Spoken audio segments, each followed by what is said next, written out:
سلام علیکم دوملا. آیا در اینترنت در آمده از دیگر دین ها فهمی جایز است یا نه؟ الله مهربان نگهبانتون باشد. اکنون فهمیدن شما با چی خاطر برادر از به خاطر عمل های اونها، حرکت های اونها چی نوع بودن یا اینکه اعتقاد اونها چی نوع بودن؟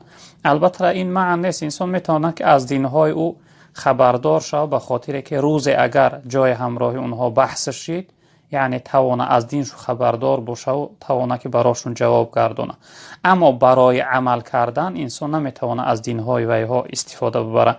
مثلا شخصیت مسلمان نمیتونه که از تورات و انجیل، از این کتابهای اینها گرفته و اونها عمل کنه، چون که اونها را حکمشونه قرآن منسوخ کرده است. اونها همشون یعنی باطل شدن، بیکار شده هستند. با اونها عمل کردن معنی است. یکم. دوم اینکه اون یعنی تورات و انجیل اصلی امروز یعنی باقی نمانده است. همه کتاب‌های اونها تغییر داده شده هستند. یعنی اون کتاب‌های حقیقی آسمانی باقی نمانده است دیگر. مثلا این انجیلی که در دست نصرانی ها هست، این انجیل حقیقی نیست. انجیلی هست که تغییرش دادن، یعنی از چون چیزهای زیاده او در آورده.